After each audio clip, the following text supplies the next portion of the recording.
Page Dramas present The Unseen Power.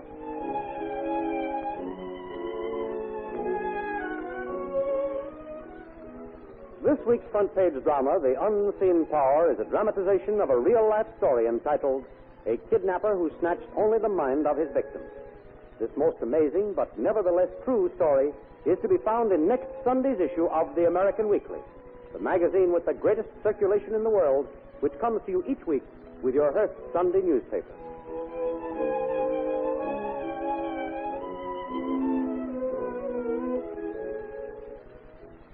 Early last December, Robert Smith, a very wealthy Australian lumberman, was just about to begin dinner with his 16-year-old daughter. Well, Eleanor, my dear, what would you like for Christmas?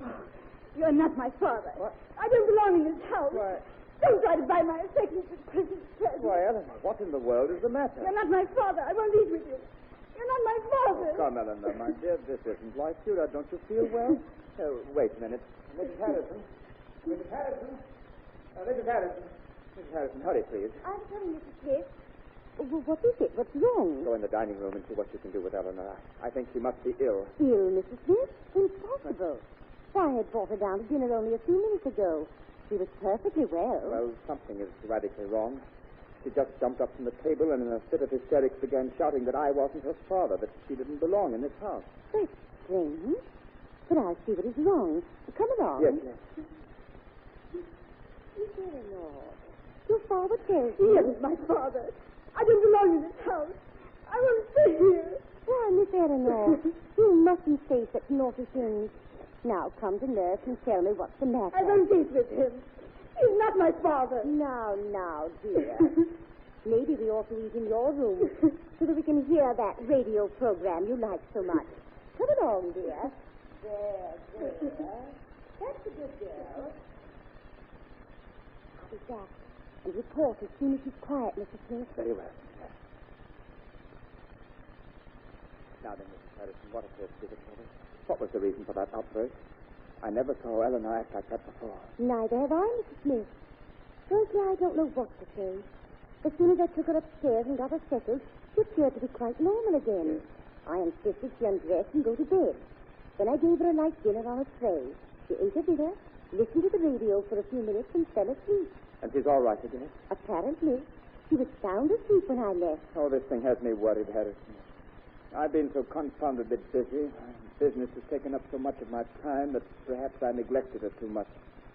I left her entirely in your care. And up to now, she's always appeared wonderfully well and happy. I've never had to complain about her conduct, Mrs. Smith. She's always been as sweet, obedient, and lovable as any child could possibly be. Well, we'd better not take any chances. Have Dr. Beach look her over tomorrow. I'll arrange to have him over for dinner tomorrow night and give me a personal report. I don't think that should be necessary. What? Dr. Beach was here late this afternoon. As a matter of fact, he only left a few minutes before your arrival. Oh, and did he report anything unusual? Far from it. In fact, he said she was the very picture of health. Oh. Nevertheless, arrange for Dr. Beach to see her and be here for dinner tomorrow night.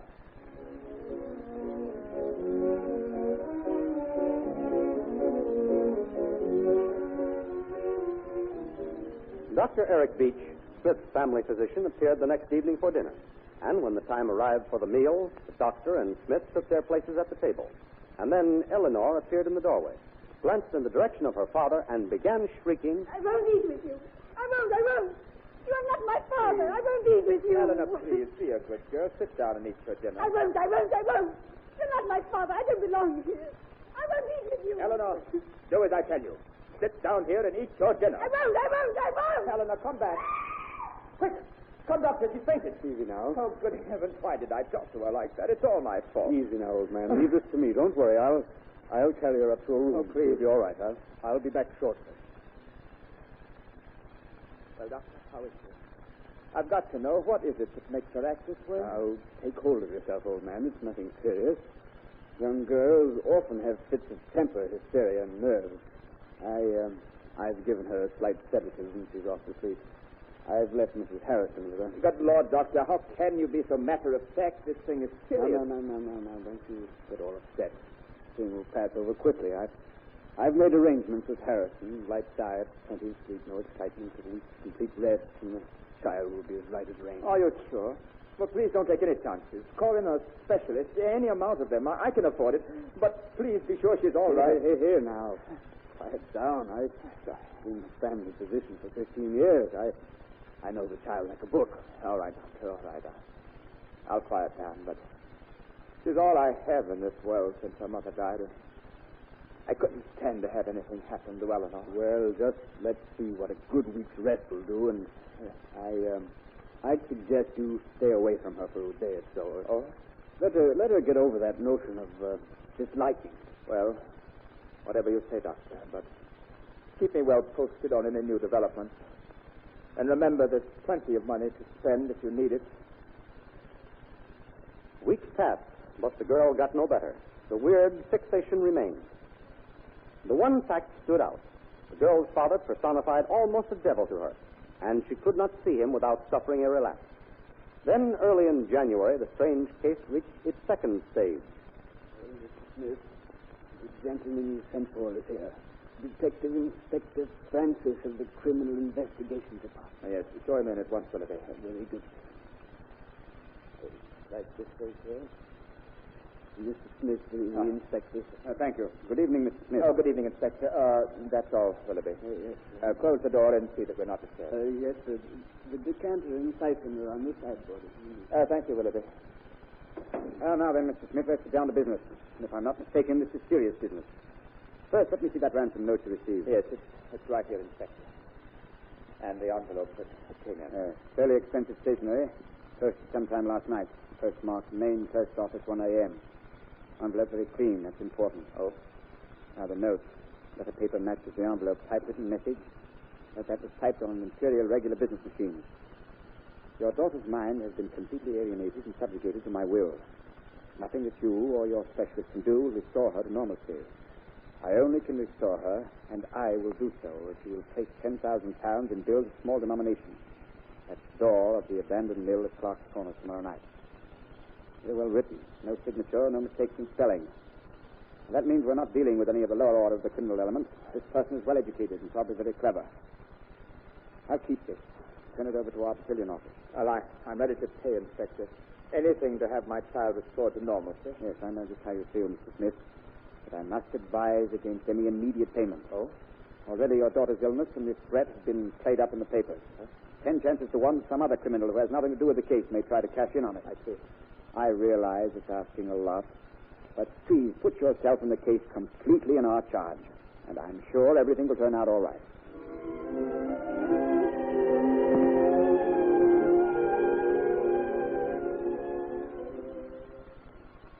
So, Mr. Smith, since we've ignored that first note, your daughter's condition has rapidly become worse. Yes, Inspector. I don't mind telling you I've almost reached the breaking point. Yes, of course. I went up to see her early this afternoon. She was, I thought, sound asleep.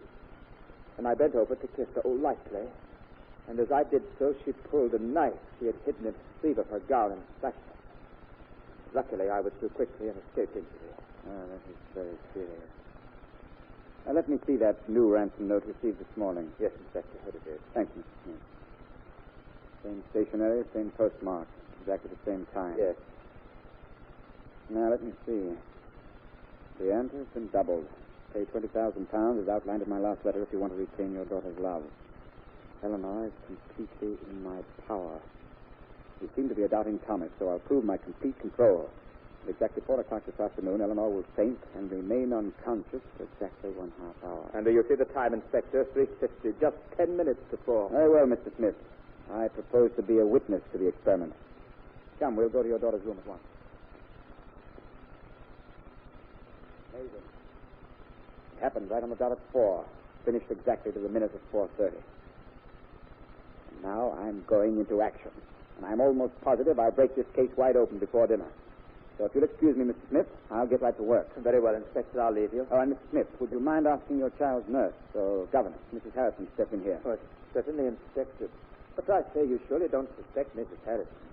Why, she's been here ever since Eleanor was born. Why, she's been a mother to the child since my wife died. I'm fully convinced the suspect is in this house.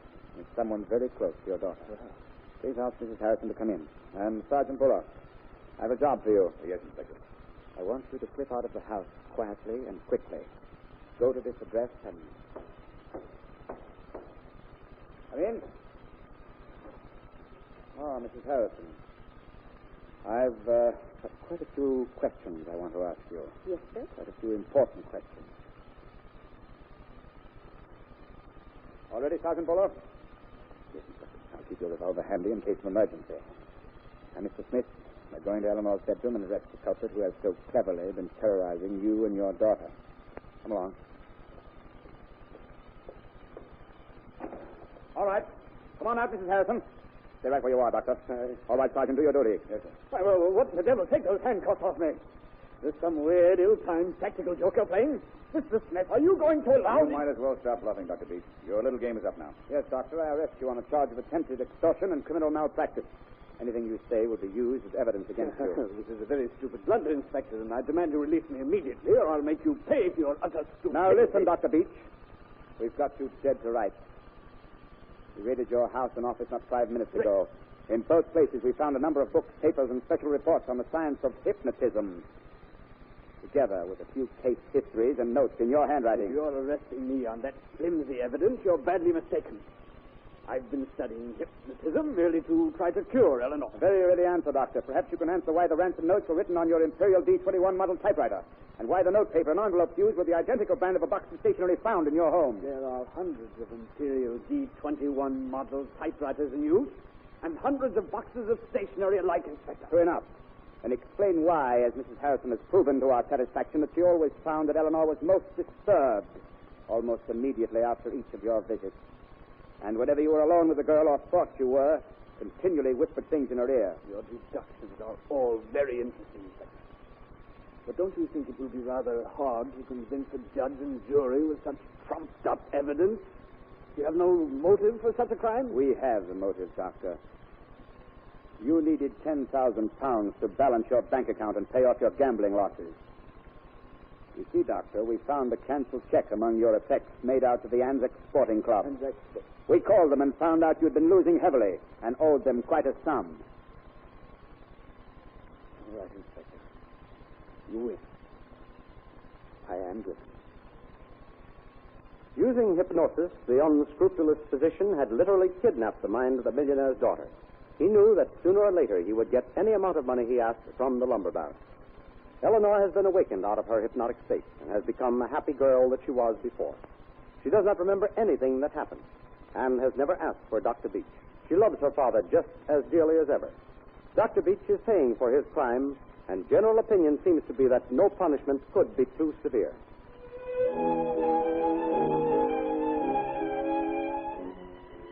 You have just heard the front-page drama, The Unseen Power, a dramatization of a true-life story to be found under the title, A Kidnapper Who Snatched Only the Mind of His Victim.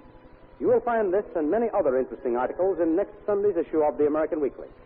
Join the millions of Americans who each Sunday find the greatest enjoyment in the many fine articles and feature fiction by the world's best writers in every issue of the American Weekly, the magazine with the greatest circulation in the world, which comes to you each Sunday with your Hearst Sunday newspaper.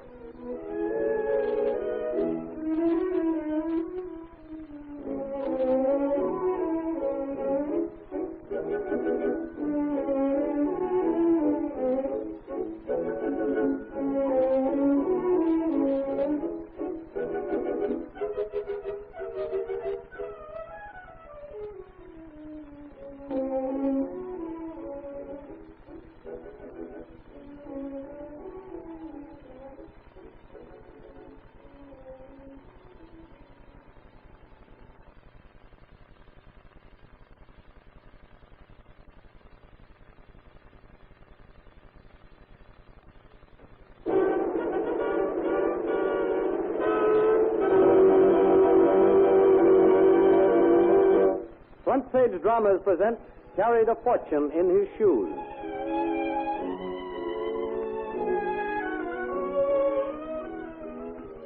This week's Front Page drama, Carried a Fortune in His Shoes, is a dramatization of a story of the same name, which appears in next Sunday's issue of the American Weekly, The Nation's Reading Habit.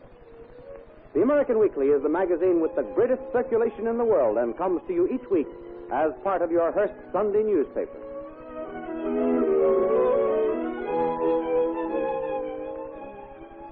carried a fortune in his shoes has not, as the title might suggest, anything to do with the beloved comedian Charlie Chaplin, who has certainly earned a fortune with those battered, weather-beaten, turned-up shoes that helped make him famous. This is the story of Giovanni Scampagna and his shoes, that in appearance were funnier than those of Charlie Chaplin, and to Giovanni, at least, were just as valuable. Giovanni Scampagna was, as his name implies, Italian, but as a young man he came to France and soon had enough money to open a modest little shoe store in Paris.